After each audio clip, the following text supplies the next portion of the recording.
All right, welcome back to the last study hall of the year 2015 with this incredibly handsome cardinal and more of the same theme as before, overall structure issues and INGs.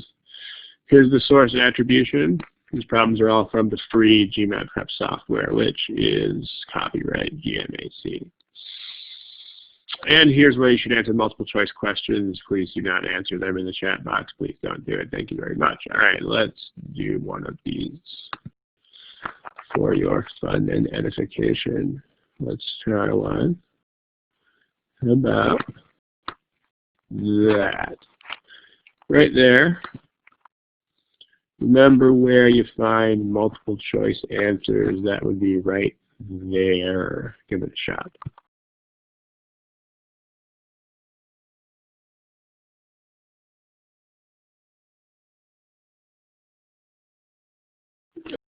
All right, there's still a few people who don't have an answer to this.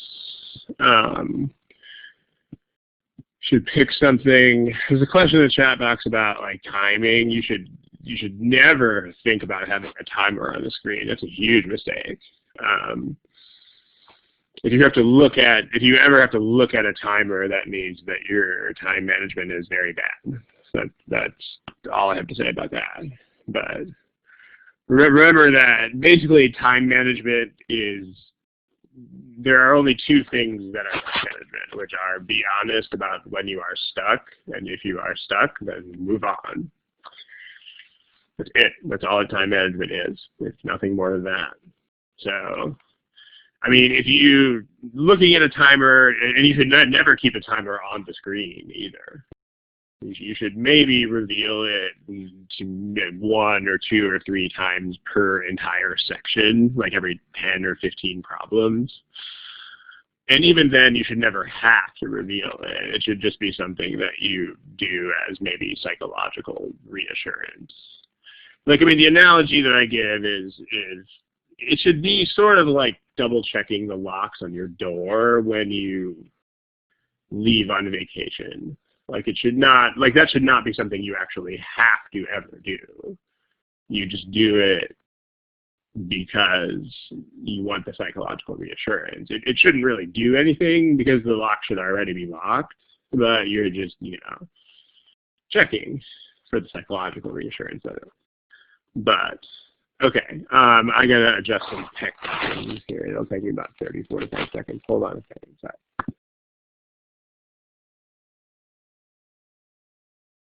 Okay, sorry about that. I had some tech stuff happening with my thing.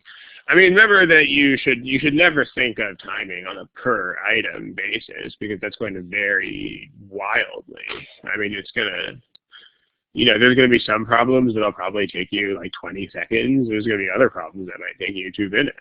You know, it's just, averages are averages, but I mean, remember that this is not a test where you will have immense time pressure. I mean, if you do, then what that means is that you are sitting there staring at things and not making decisions. You know, that's what it means. You know, it does. You don't have to be fast because I'm not fast. I'm very slow at everything that I do, but I'm not patient. And that's really what time management boils down to on this test is lack of patience. A lot of people don't like to hear that, but it's the truth. It's time management is basically impatience. You just have to make decisions. You have to be done with them. So, really, I mean, that's actually part of what they're testing for on this exam. I mean, like this is purposely an exam that punishes people who deliberate and can't make decisions. You know, it's, you know, especially people who are sort of these inveterate perfectionist types. The exam is very much designed to penalize that mentality because business also penalizes that mentality. And so it's meant to do that. Okay, let's discuss the problem. Okay, so when the entire sentence is underlined, okay. I mean, first of all, something a lot of people think, here's something lots of people think. Ew, gross. I don't like when they underline the whole thing. Does anybody here think that? Give me a smiley face if you think that. Because let me tell you something. You should actually like when they underline the whole thing. Because there are two reasons why you should actually like this. You should like it. It's a thing. One reason why you should actually like this is that there's more space underlined. There's more stuff. And normally when there is more stuff underlined, that means that everything else equal, that means that there's usually more stuff wrong with the things that are wrong. So, I mean, often more opportunities to eliminate. I mean, that's not always true, but it is very often true on average. But then, see, here's the other thing. One of the primary reasons why sentence correction is hard is because they take very easy mistakes, but they split them up. You know, and they take things that are like super easy to understand, like my dog has fleas, or this is more as this instead of more than this. But people don't find them because half of it is in the underlined part and half of it is not in the underlined part. And this is the only time that that's not an issue. Like if the entire sentence is underlined, then, you know, this is the only time when you don't have to keep looking up and down and back up and back down, etc. I mean, it's the only time you don't have to keep doing that. Because, I mean, there is this issue of more distractions, but that can also get people into shorter parts because the shorter underlines still have to be related back to the bulk of what's in the rest of the sentence. So that is, because the underline is not, if the underline existed in isolation, then that would be a point. But because you still have to relate it to the rest of the words, that's less of a thing than it otherwise would be. But like the thing about these is that this is the only time when you don't have to look at half of a sentence and relate it back to another half of a sentence, which is nice. I mean, now let me tell you what I'm not saying. I mean, what I'm not saying is that you don't have to compare answer choices. I mean, you still have to compare choices. In other words, you still have to look at splits. So that's not what I'm saying. But what I'm saying is that you no longer have to connect the underline to a non-underlined part on top. So in other words, you don't have to read the sentence across a segregated distance anymore. So like smiley face if you see what I'm saying there. Because, I mean, that really, people underestimate the ability of that to make this harder, you know, because, like, even things that are incredibly simple and easy to understand, like, you know, more than and not more as, or, like, you know, singular plural. I mean, even things like that can be difficult when you split them up across that kind of distance. So it's a much bigger deal than people think. So but we still need to find splits. And the other thing to realize is that there's a kind of split that generally plays a bigger role when they do this, which is, remember that there's two kinds of splits. Splits happen when words change, which is usually the first kind of split to which people are introduced.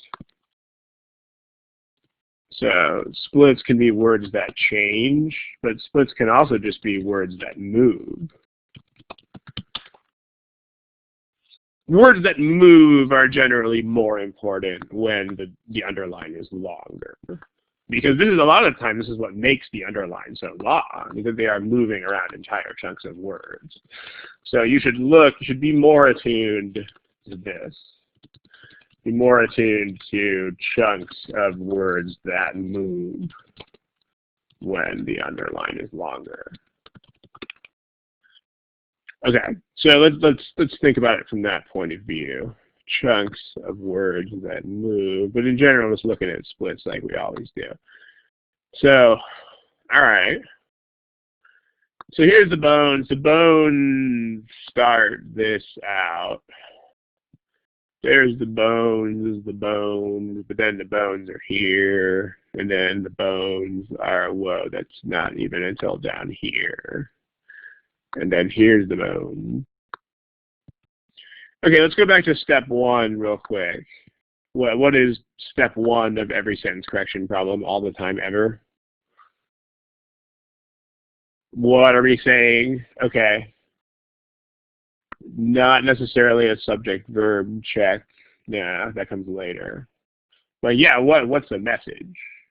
I mean, maybe you're right, because I mean, once you know what the basic message is, you should also know what the main core of the sentence should be. If that's what you mean, then yes.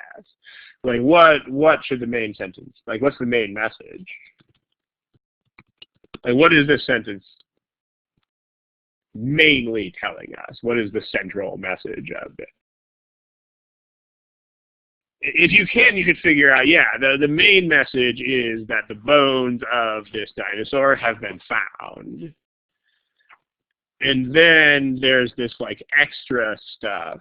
And like what you should try to do when you read the original sentences is you should try to like distinguish between central stuff and side points. So like, if you can, as much as possible at least, distinguish between the main message and side points, which are going to become modifiers as you read. So, because I mean, again, all of these things are mostly subconscious understanding when we read normal stuff. And that's what makes this challenging. I mean, we don't have to think about this stuff when we read normal text like books and magazines and stuff. But the main message here is that, you know, these bones have been found. So the bones of this specific dinosaur were found in Madagascar. And then, oh, here's some other stuff, side points. This dinosaur was a relative of blah, blah, blah, and looks like other blah, blah, blah. Right? So, like, this is the main point. The main point is they found the bones of dinosaur in Madagascar. And then side points. Oh, yeah, by the way, here's some more things. Not this dinosaur. So, that, we can figure that out at the beginning. So, that should help us. Hey. So let me color this stuff. So the bones should be part of the red stuff. Let's make that red. All right. And then, you know, this stuff should be the color of side points.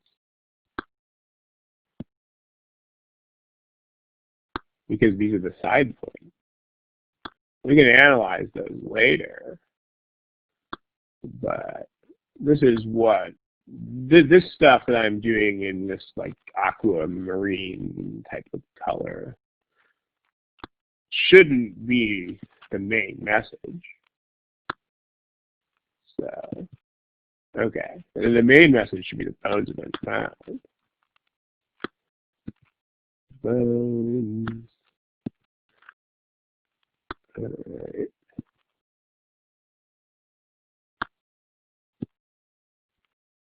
Okay, so let's see which choices survive that.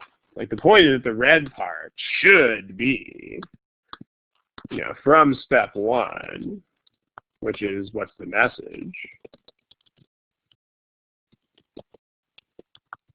The red parts should form the main sentence. The red parts should not be modifiers, and they should form a complete sentence. And again, this is the power of step one, is that you can totally figure all of this out ahead of time. I mean, sometimes there will be more than one way you could write a sentence. Like occasionally there will be some things where you're not sure if there are side points or not side points. That might happen. But for the most part, it's going to be pretty darn clear whether something is part of the main message or not. So, and you can figure this all out. You can totally figure out ahead of time. So cool. Let's see if this happens. So the bones have been discovered in Madagascar is a complete sentence. That wins. The bones has been discovered in Madagascar. My dog's has, please. Well, now. No, thank you. Appreciate that. Subject and verb don't like each other in choice B. C, the bones have been discovered. Okay, that's a sentence. D, the bones of which is not a sentence, because that makes that a modifier. Nope.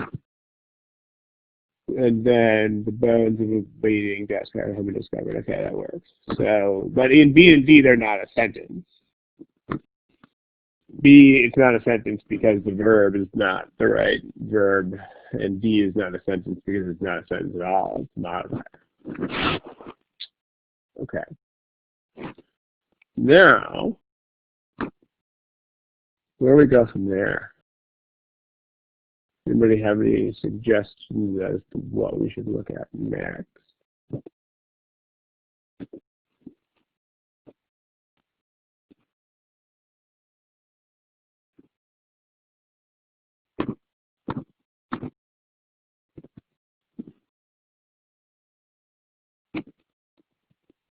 Let's do, okay, what about the modifiers? What about the modifiers should we look at?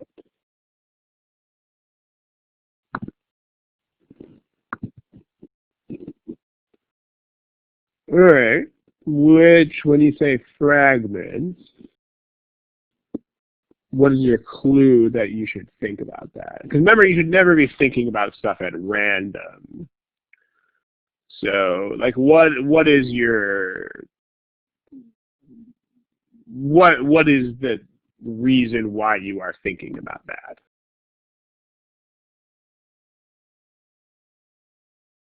Okay, Jeannie is thinking about where do we put stuff. That's actually a pretty good idea.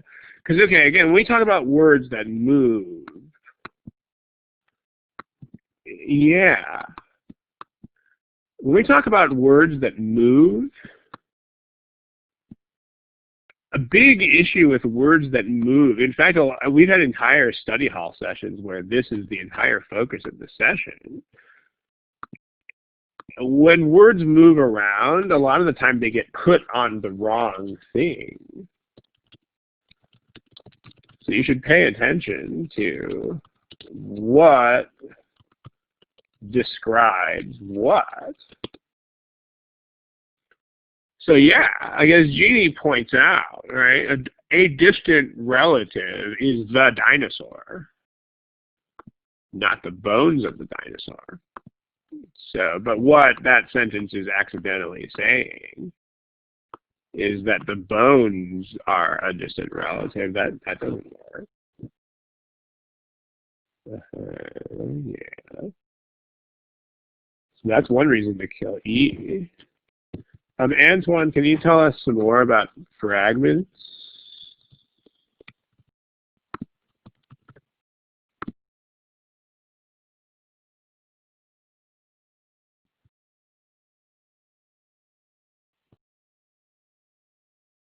Okay, so maybe you didn't mean, because E is not a fragment. There are some structural issues with the other choices. Let's put some stuff in color here. Let's use orange. Let's see. Let's use. There's no green on the screen yet. Here, green. What about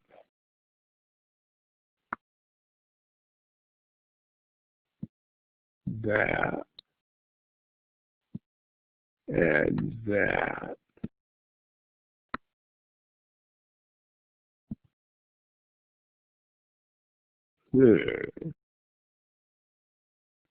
That's interesting.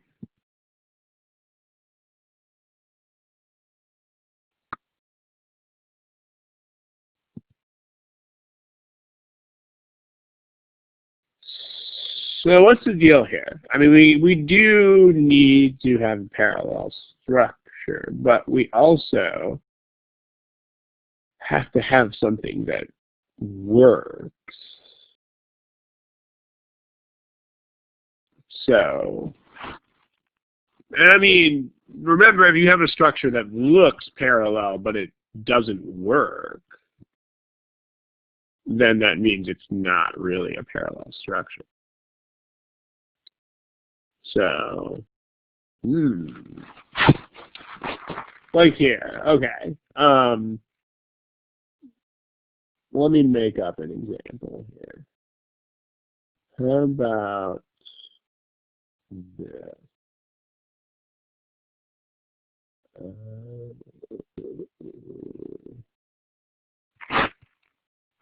How about something like this? How about this pottery, which was made in ancient Greece and holds about 1 liter of fluid, blah, blah, blah, versus, okay, now I'm trying to make this sort of obvious here, but here.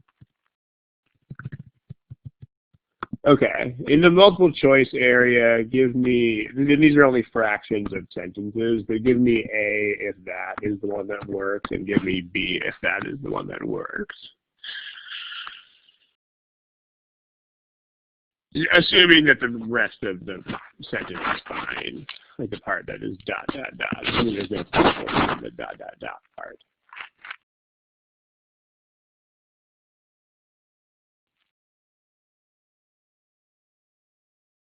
And you give me in the multiple choice area, same place where you pick the other multiple choice stuff.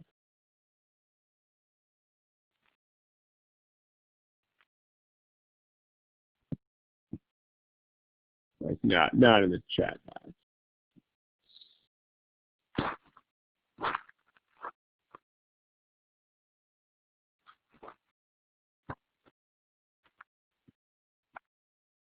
Okay, so there's a couple people who haven't picked a letter yet, but I mean, there was one person who had the wrong one, and that one person has switched over to the right one. So I mean, okay, it's definitely supposed to be A, right? And the point here is that the only way that you could possibly pick B is if you are just totally not thinking at all about what the words mean. So, like, 'cause if you look at these words, and if you just do not even sort of think a single thought about what they mean at all, like, if you don't think about the meaning of these words at all, then they might, quote, look parallel, unquote. But, I mean, of course, it's nonsense, right? But because, I mean, like, the pottery makes, it doesn't, I mean, you can't say the pottery makes.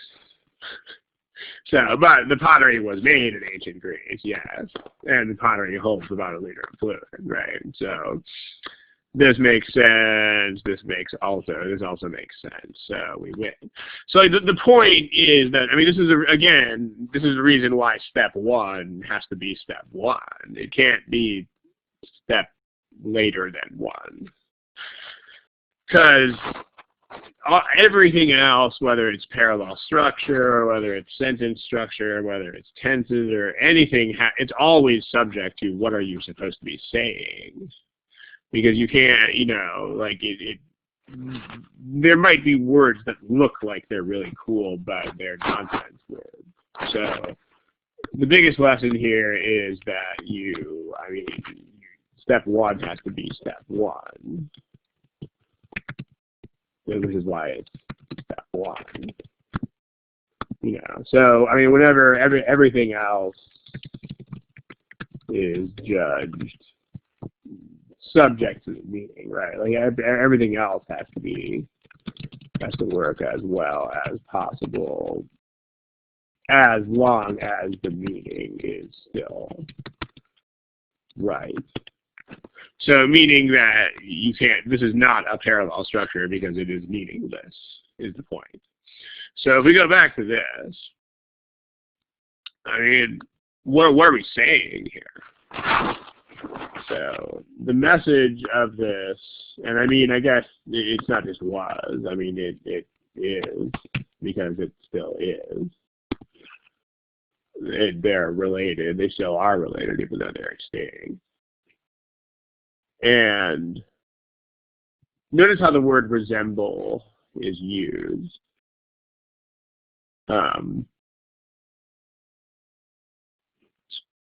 The dinosaur is a relative of the other dinosaur, and the dinosaur resembles other dinosaurs. That works.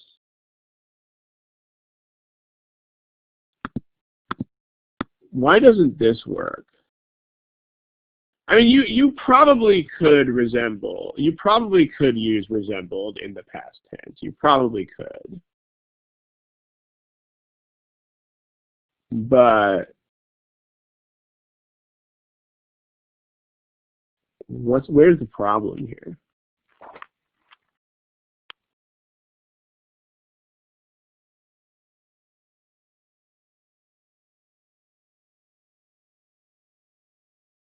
No, it's not the bones, because all of this could be describing this dinosaur here. So that's fine.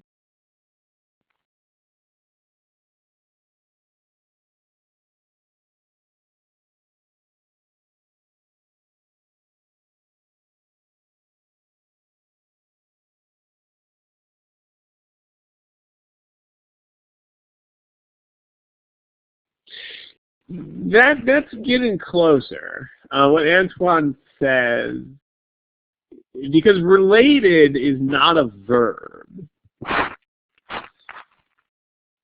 Related is a modifier, right? I mean, let's take this to another.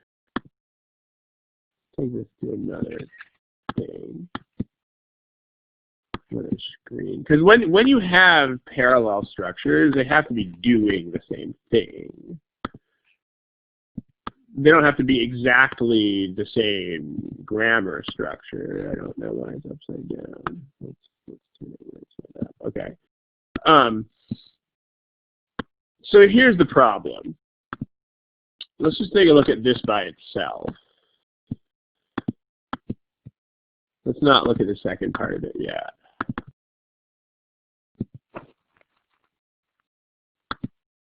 Just look at the structure of that. You guys see how that works? Because that's fine. I mean, this part is actually totally fine. You have, I'm not even going to try to pronounce that, but MA, comma, distantly related to T-Rex. Notice that related is a modifier. This is not a verb. Smiley face if that makes sense.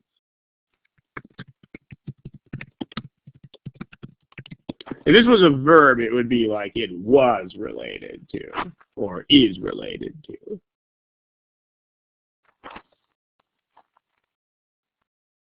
I mean, related here is like close to. It's like similar to. This is exactly the same as here. I got a confused face from somebody. This is like saying this. Yeah. Related has exactly the same grammar as similar. It's like an adjective. So they're doing the same thing. So it ends with ed, but it's not a verb. It's similar. It's a modifier made from. I mean, you know, it's derived from a verb, but it's kind of like if you have a pressing issue, then pressing is not a verb either. Or if you have a hanging tag on your clothes, then hanging is not a verb. It's like that. So smiley face, if that makes sense. Related is a modifier, just like similar is a modifier here. Okay, so yeah, and now that's where the problem is, because that other part there is completely a verb. So, whoopsie. So we've actually got two problems here. I mean, the first problem, I mean, this is a verb, which actually creates two problems. The first problem is that it's not parallel to the other part.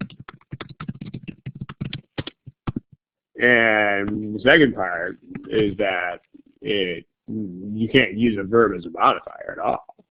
I mean, it's not a sentence.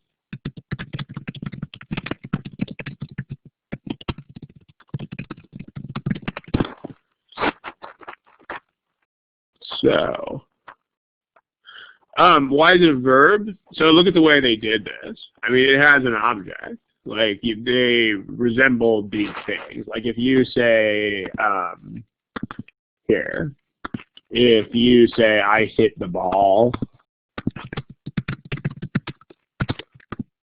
if you have something like this, then hit has to be a verb. I mean, you can have hit as a modifier. Like, if you say the fan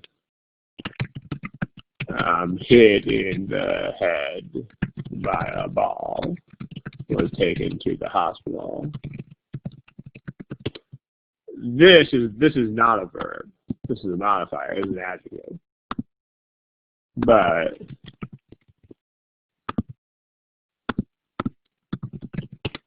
But if you hit the ball, if you have a verb with an object like this, then that has to be a verb. There's no other. That can't be anything else.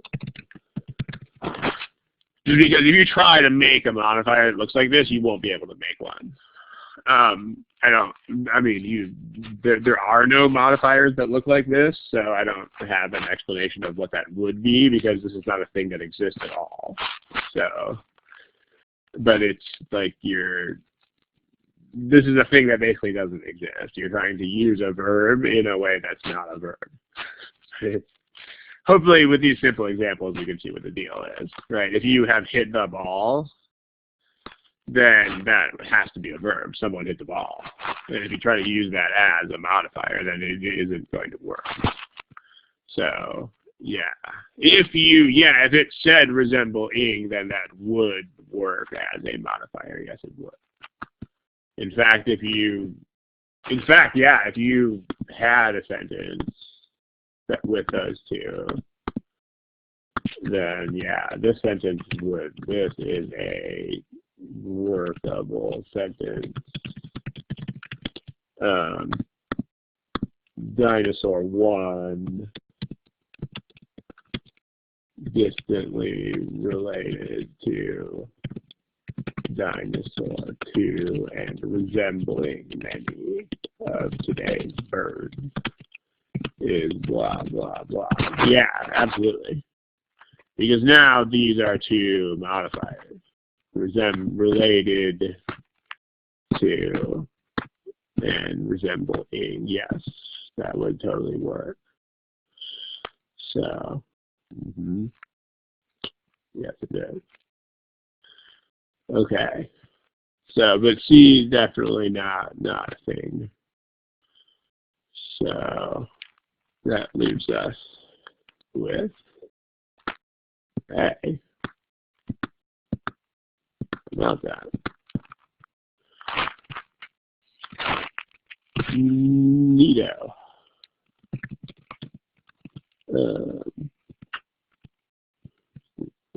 Here. Okay. So, by the way, no. If you did that, then no. I mean, you actually can't do that, but there's. Okay. This is the point where I'm going to reproduce two of my favorite warnings from the forum. So hold on just a second while I go find those. Give me 30 seconds to find them.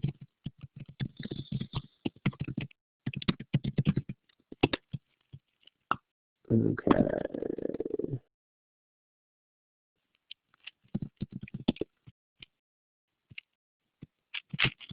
I'm going to find something on the internet.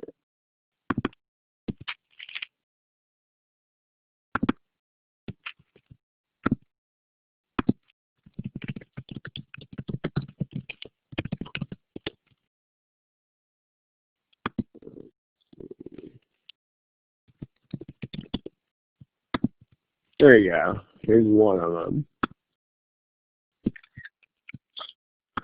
Okay, so if you guys read my posts on the forum very much, these are going to look very familiar. Here's the first one. This is a question that someone asks. I think I've posted this, I think I've copied and pasted this onto the forum probably several hundred times. No exaggeration. Do not edit the official problems. Really don't do it. Just don't do it. I mean, one thing about this test that is surprising, it's not a thing that you can notice because it's a thing that they don't do. But one thing that is very surprising about this test is how few things are actually tested on it. Like, of all the things that can go wrong with an English sentence, I would say maybe 1% of them are actually tested on the GMAT. And even that might be an overestimate. So if you start changing sentences in random ways, then the result will almost always be wrong. And it will almost always be wrong for reasons that are completely irrelevant to this exam. Like literally every single time. So if you start making random changes, the answer is going to be nope, wrong, and you don't care about why. Really don't waste your time. The answer should be challenging enough as it is, and they are very carefully curated. And then also, guys, yeah, the other thing that you should not do, really don't do it, is this. I mean, A is the correct answer to this problem. Don't ask if the correct answer would be better if you did something to it. No, the answer is no. No, it would not. Really, no. I wrote this other version. Is it better than the correct answer? No, it's not. It's not better than the correct answer. I mean, I've been a professional writer for about 23 years, and let me tell you, the writing of these sentences is very good. These sentences are very well written and very well edited. If you make random changes to them, your version will not be better. Just take my word for it. Trust me. Okay. Glad we got that out of the way. All right. But that's not the same thing. I mean, if changing something would make it work, that doesn't mean that it's wrong without that change. Those are totally different things. You know, it's like if I added this part to my car, will it run? That doesn't mean it won't run without that part. So, but just don't edit the sentences. So don't do it. It's not a worthwhile endeavor. It's a waste of your time. Okay. Let's do another problem. Let's do it. Okay. How about this one? Right there. Fun stuff. Remember where you get the multiple choice responses.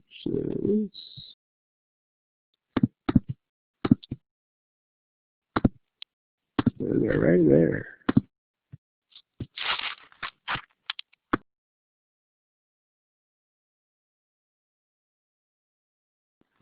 All right.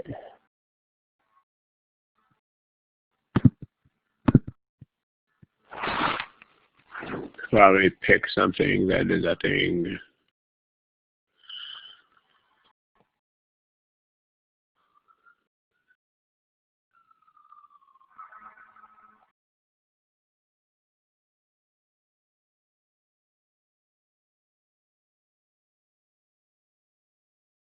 All right, let's take a look. So, remember, you should start from there. You should not look at things for a random reason. You should look at things for good reasons. So, I noticed that this changes forms big time. What does that make you think about?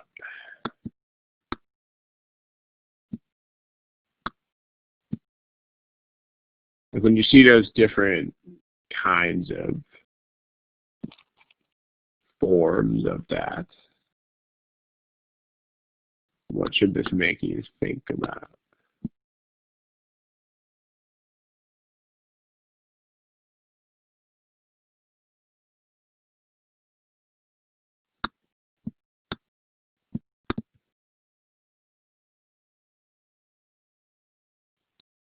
Notice that provide is verb. Are providers is verb. The rest of those are not. Okay, so there's a meaning thing too. We should think about that as well. So yeah, let's do the step one thing. But also, some are verbs and some are not. So whenever some things are verbs and other things are not verbs, you should definitely think about the overall structure of the sentence, because it's definitely never okay for something to be a verb but also not a verb. I mean, you can't have it both ways. Is the idea. I mean,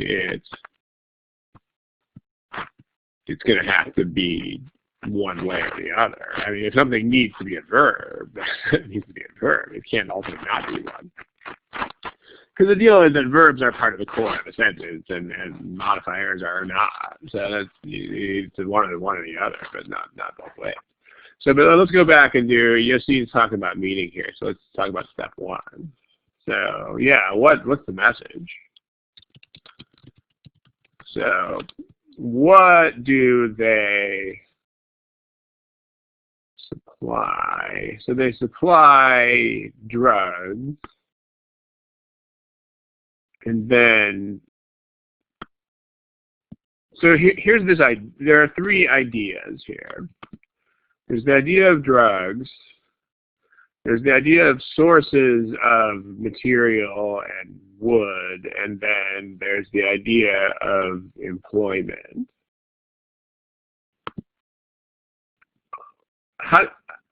What's supposed to be the message there? Like forests, we know that forests supply drugs, sure. What about sources of building material?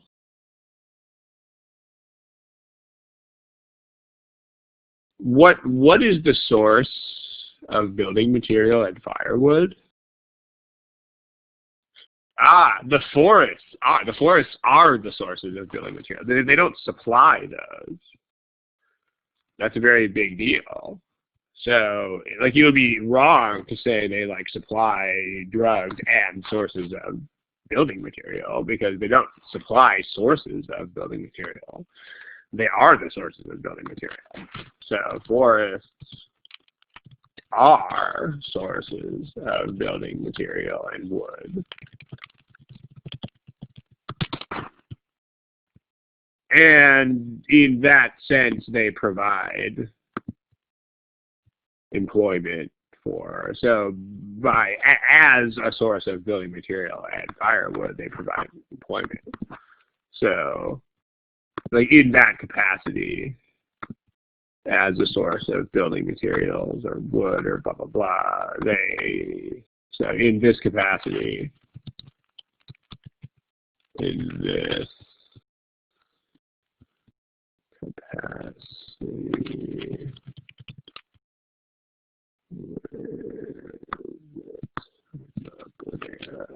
this capacity, they provide employment.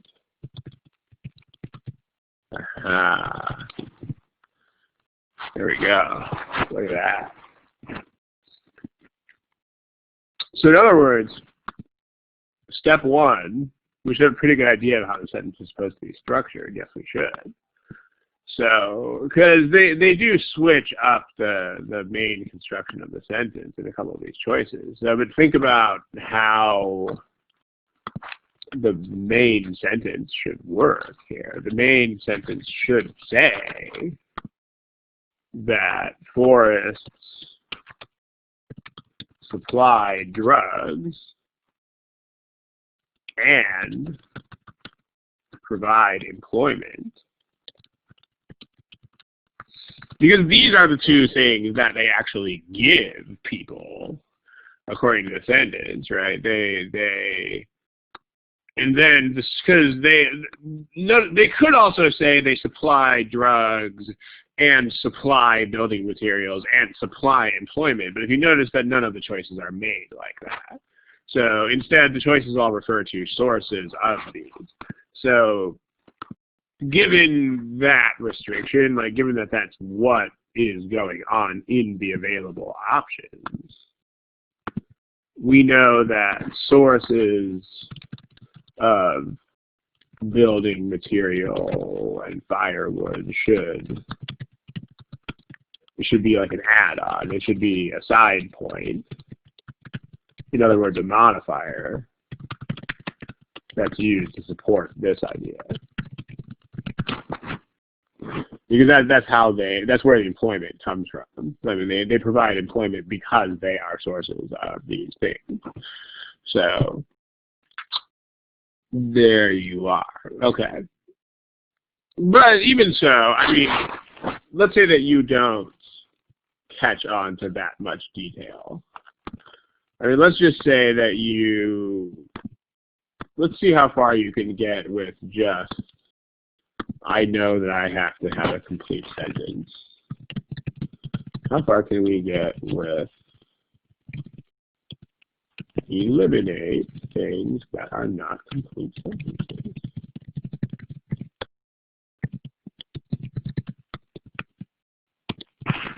Let's just see, right? Okay. So, well, they supply things and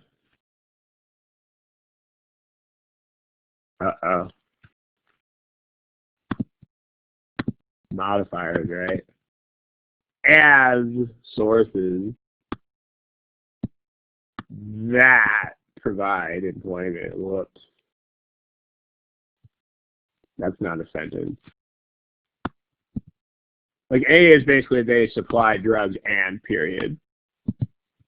Well, there's like nothing. There's nothing there after add except modifiers. All right. B, they supply drugs and sources of these are providers. So that's not a sentence either for the opposite reason of A. I mean, that's not a sentence because it has too many pieces. Like B is kind of like I ate turkey and soup and beans gave me lots of protein. I mean, you can see what the problem is here, right? This is I, verb, things, verb, things. I don't know what you would call that because it's not a thing that exists. So I mean, I don't even know the names of things that do exist, much less the names of things that don't exist. But this is not a sentence. So smiley face, if you can see the problem here. I mean, you basically have I, verb, stuff, verb, other stuff. Wow, that's not a thing. Okay. C has got the same issue as A. Because you've got they supply drugs and modifier, and whoops, there's nothing. You've got I mean, if you provide stuff, then you can also be a provider of stuff. I mean, it is more succinct to just say that you provide it. But there's, I mean, a provider, I guess, would be anybody or anything that provides something. So, but yeah, C is the same thing as just A. You've got they supply drugs and period. And you've got a bunch of modifiers after that, and that's all you have. Okay, and then so A, B, and C are not sentences. Like D is technically a sentence because it says they supply drugs and sources modifiers. And E says they supply drugs and modifier provide employment. So, okay. So D and E are, from a mechanical standpoint, sentences.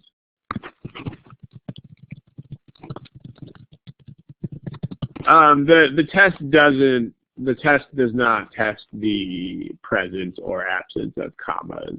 So there's not going to be anything that there won't be choices that are incorrect because commas are in the wrong places. I mean, you can use that. You can use the location of commas to help you like parse a sentence because, in fact, the fact that they don't test you on that means that you can basically trust where they put commas. But that's not going to be an issue. Mostly because if it were an issue, then it would be very strongly slanted against people from certain language families and not others. So they don't test that. So yeah, it's not a thing you need to worry about. But they will put the commas in the right places. So especially when the sentences are longer, you can actually use them as guideposts, as it were. So, but okay, the sentence that you have in D is forest supply drugs, and sources of material and wood. E is forest supply drugs and provide employment. Okay, so now this is where we go back to step one. Jeremy smiley face, does that make sense? The response that I gave a second ago. Okay. If you know what the sentence is supposed to say, like if you caught on to this, you're welcome. If you caught on to this at the beginning, then you know that it's supposed to be E, right? Like the sentence should say that the sentence is supposed to say that the forests are the sources of the building material and the firewood, and that they provide employment. If not, if you didn't catch on to that at the beginning, then you will have to think about it now. But the point is, because it is something so exact, it's not unreasonable that you would think about it. So, and the reason why D is incorrect is that it doesn't say something that makes sense. I mean, like forests don't supply sources of stuff because forests are sources of stuff. So that's not, it doesn't work. Whereas E, notice that if you had anticipated the way this was going to work, the E satisfies this absolutely perfectly. It's uses a side point to support the idea, right? They, as sources of building material and firewood, that's exactly how they provide employment. They provide employment through the timber industry and so forth. So there it is. Good stuff. I mean, the deal is if you really take your time in step one, I mean, the most important point about step one is that you should absolutely not rush it. You know, I mean, you should spend as much time as necessary to determine the intended message and therefore structure of the sentence as exactly as possible. And I mean, you know, because if you spend this time up front here, look how quickly you can breeze through the rest of this. I mean, if you can figure this all out right at the start. You can be like, well, I know they don't supply sources. So what are they doing with this? Well, there's only one other thing they could be doing with it, which is that it's something that like supports the idea of providing employment. And you can all that up front, you can figure it out because there's nothing else they could be doing with it. And then, yes, this will take extra time to figure out, but whatever extra time you spend figuring this out, you will more than gain back when you get to the choices, because you will pretty much know what the sentence has to be structured by. So, and also just don't think that you have to be fast. I mean, I know I've said this 100,000,000 times, but I am not fast. I mean, I have documented reading disabilities that are fairly severe. I'm a very slow reader, and I have no problem finishing this stuff. So if I can finish this stuff, you guys can finish this stuff too. But all right, let's see if we can knock out one more of these things. How about this one? Last problem of the year. Do it.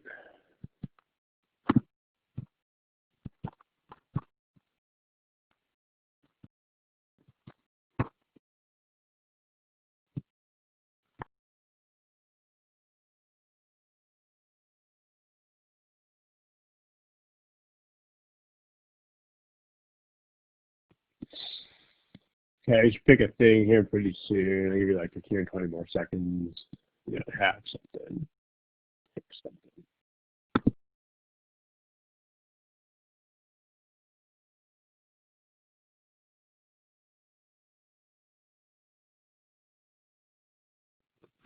All right, let's take a look. So let's see. What is the deal? What's the message?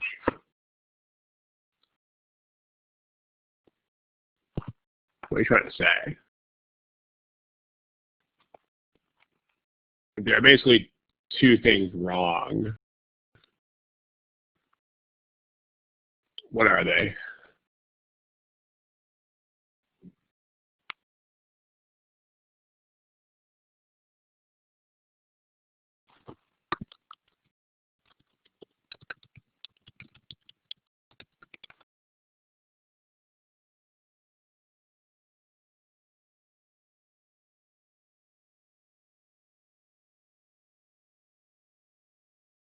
A couple people are typing.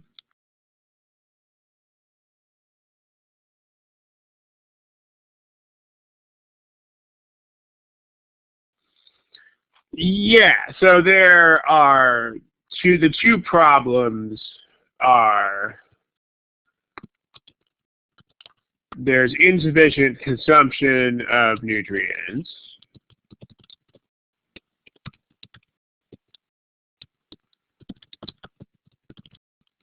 and there's low levels of those nutrients in the blood. Okay, now if you think about it, if you didn't think about this at first, you would think about it when you see the way they're starting the sentences. And what I gotta run at the end of the time, so I'm gonna try to accelerate the discussion here. But notice the way that these things begin. You have some of them start with in up to this many percent of people, and some of them just start with this many percent of people. So okay, I mean, it says up to 40. Let's just say 40, just to simplify it, right? So, like, if we were just talking about the second one of these, you could actually do that either way. Like, consider, you could say 40% of these people have low levels of these nutrients in their blood. Or you could say in 40% of these people, the levels of these nutrients are low. Right, like smiley face if you see what I'm saying here. Like you could actually write that part either way. On the other hand, see, the problem with consumption is that consumption is not a thing that happens in the people. And so this would be impossible to write with in. Because you can't say in these people the consumption is low, because that's not something that happens in their bodies. That's like, you know, what they do. So you can't write this one. At least you can't reasonably write this one with in X% of people. Because it's consumption. So that's how much they're eating. So just in terms of the intended message, it's not reasonable to say any of those three. Because it's not, you know, when you say in 40% of people, you're talking about like lab results, like inside their bodies, here's what's going on. So blood levels, sure. You know, bone density, sure. Blood pressure, sure. Not consumption of food. So, I mean, again, if this sounds like, oh, we're being nitpickers or we're being like super weirdly exact about this, I mean, we are being super weirdly exact, but there's a reason for it. It's not random. I mean, you're thinking very specifically about, should I have this or should I not have this? It's not, none of this is random thinking.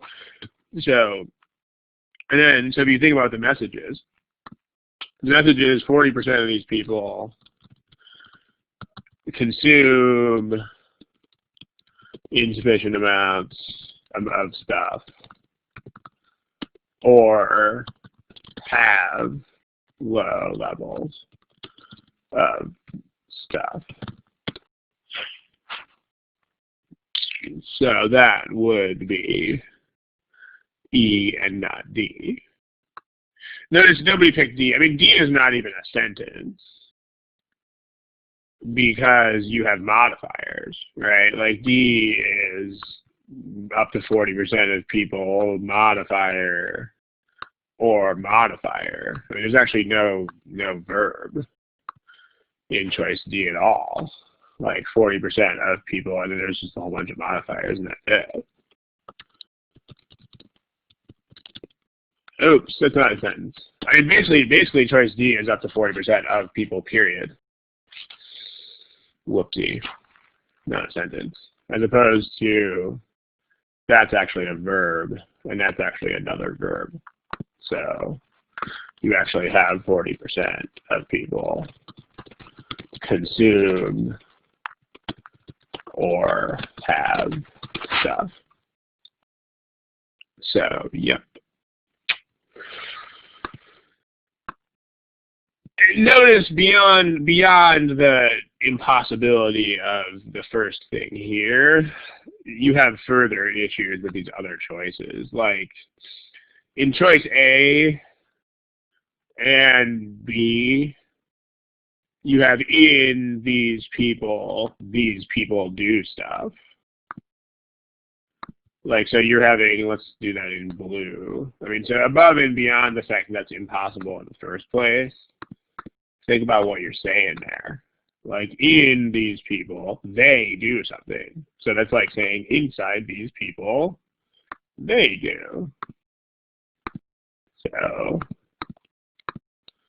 people are doing stuff inside themselves? What? Doesn't make any sense. Nope. And then nobody picks C because you can see that there's a drastic non-parallelism between this and this.